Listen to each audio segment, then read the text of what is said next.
they're going to keep on printing money until the dollar collapses, because they have built this phony economy.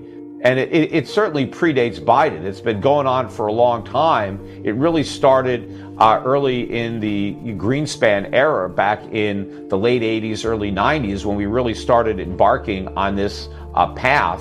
But we've printed all this money, and we've taken on all this debt, and we now have this gigantic bubble economy that is based on going increasingly deeper into debt, borrowing money that we can never possibly repay. And the only way we're able to afford to pay the interest on the money we've already borrowed is because the Fed's got rates at zero. Meanwhile, we've completely hollowed out our industrial base. I mean, Donald Trump at least pointed this out when he ran for presidency back in 2016. He talked about our huge trade deficits and that he was going to do something to turn it around. Unfortunately, he didn't do anything to turn it around, and the trade deficits got bigger under Trump's watch. But now under Biden, they've exploded. I mean, they're by far all-time record highs. So our dysfunctional economy is being propped up by imports. All these products that we no longer produce are being supplied to us from stronger economies abroad that can produce the stuff that we can't, but we're only able to pay for it so long as they're willing to accept our paper dollars. But if we keep printing them and they keep losing value, the world's not going to want our paper anymore, and the value is going to collapse. And that means the prices of all the goods that we're importing are going to go through the roof. And if you think we got an inflation problem now, wait till you see what happens after the dollar crashes. So then what happens? Well, prices go way up, and so do interest rates, because nobody will lend us money with inflation skyrocketing. And so a whole economy that's based on debt-financed consumption, where we print up money and borrow money to buy the products that are made in other countries, this whole model implodes. And then what's left behind is a dysfunctional economy that can't really, isn't viable. Because where are all the factories? Where's all the productivity? We can't operate a service sector economy without the imports coming in to bridge the gap between what we consume and what we produce. So what's going to happen is consumption is going to have to implode, because we're not going to have the goods to consume. But when 70+% of your GDP is consumption and everybody stops consuming because there's nothing to buy, then what happens to the economy? And what happens to the government's ability to fund its spending? Tax revenues implode, and then what? Is the government going to print, is the Fed going to print even more money? Is it going to pour all that gasoline on a raging inflation fire? Because if they do that, then we have hyperinflation. The alternative is the government defaults on all those commitments. It doesn't make the Social Security payments. It doesn't even make the payments on the national debt. It has to tell holders of U.S. Treasuries they're not going to get paid because the government's run out of money. Okay, this is very doomsday-ish, and it's very scary. And I want to keep asking, and then what? I mean, and then we sit with our soup alone with no money. Like what? I mean, honestly, then we elect a Republican and he comes in and says, well, I mean, the last Republican spent like the drunken sailor too. So, but what do we do? Like, then we elect Peter Schiff and we say, Peter, help us. We have two choices, right? We can do the right thing, or we can, keep doing the wrong thing. The right thing would be to collapse government, to cut government spending dramatically, to deregulate the economy to the greatest degree possible so that we can unleash the free market, so that we can dig ourselves out of this gigantic hole that we're in. That's the only way we're going to get out of it, is with a real free market, capitalist economy. People have to go back to saving. We have to go back to sound money and higher interest rates. We have to produce more than we consume. That's how you get out of debt and rebuild the economy. We can do it. It's possible. I mean, we did it before. I mean, America wasn't always a rich, powerful nation. We became rich and powerful because we were the freest people in the world. Well, we're no longer the freest people. We have a big government that taxes and regulates to a great degree, and we need to change that. We need to restore the freedom that we lost so we can rebuild the prosperity that government destroyed. But I'm concerned, given the mood of the electorate and the popularity of socialism and the contempt that a lot of people unfortunately feel for capitalism, because capitalism has been given a really bad name by the government because they preach capitalism, but they don't practice it. They practice socialism or corporatism or fascism or crony capitalism, whatever you want to call it. But whatever we've had has not been capitalism, and that's been the problem. But if the public buys into this myth that what we need is government to do everything, we need to further empower government to micromanage the economy and allocate resources and to make everything fairer, then we're in a lot of trouble in this country. We're going to see not only a precipitous decline in our standard of living, but it's going to be permanent. And then, of course, a lot of people are going to be leaving the country. That's going to be the unfortunate part. All four of my grandparents came here in search of freedom. It would really be a shame if my children left in search of freedom. Okay, let me take you back to something I understand. When I was in law school, I was poor. I was putting myself through law school. I had no money, and you weren't even allowed to work to supplement your income there. So, I had no income.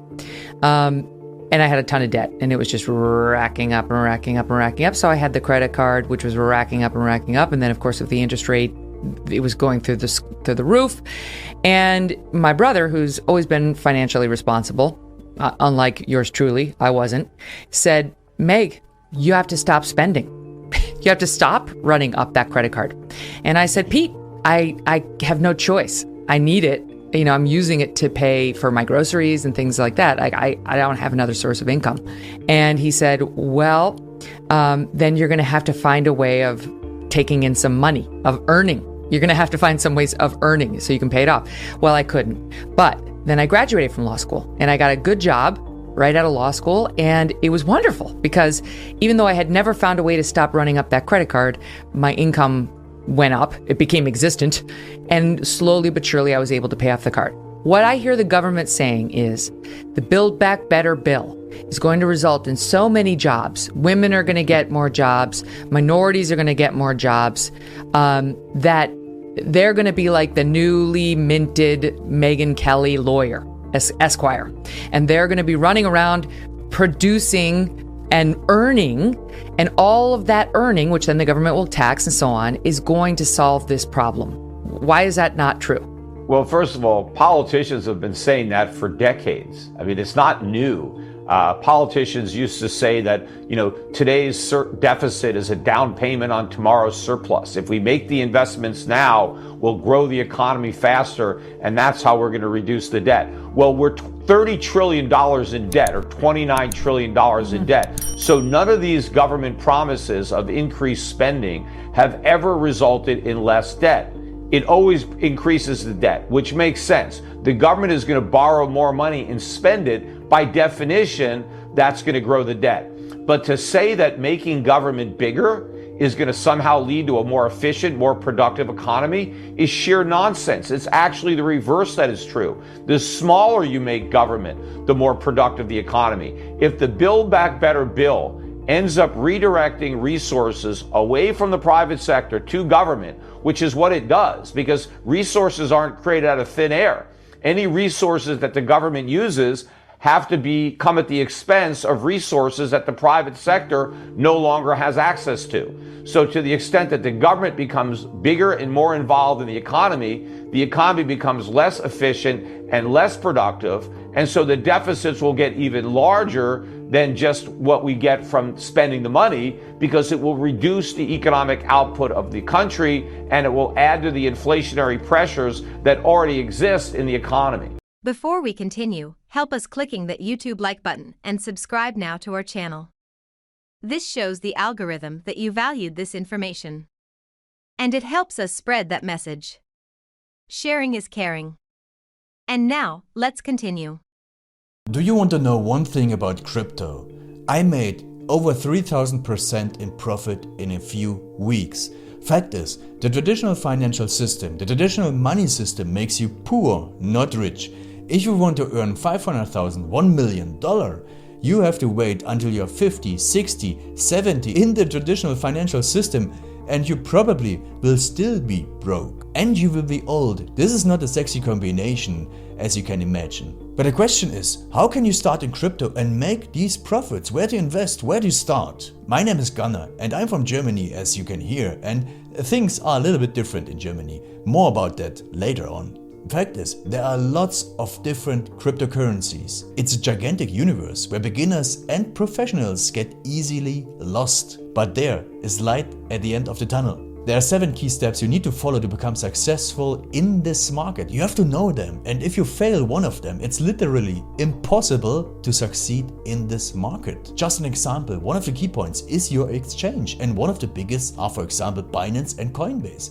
These are trusted and well-established exchanges, but, and this is a big but, you won't find the super profitable coins on those exchanges. The unknown super profitable coins that get gigantic profits are not traded on those kind of exchanges. They are traded on much smaller insider platforms that are barely known. And I can tell you what those super secret exchanges are and why they are so profitable. And another super important thing are the right information sources. The point is, the internet is gigantic. There are hundreds and hundreds of YouTube channels, blogs, pages, and much more. And there are also market makers and influencers. For example, Elon Musk, he is not a crypto guy, but the moment he recommended Dogecoin, it went through the roof, to the moon, so to say. But why did he recommend it? Where did he hear it from? He didn't hear it from newspapers. And believe me, he is listening to someone. But you have to know who, and you have to react before he is reacting. This is really important. And these are only 2 of the 7 steps you have to follow in order to be successful in crypto. And if you want to know all of these steps in much more detail, and if you want to have a comprehensive checklist, here's what you should do. There is a link below this video. Click on this link and you will get the opportunity to subscribe to my channel. Click on the link and you will see a video where I explain the next steps. So see you soon. Click on the link now. I'll see you there.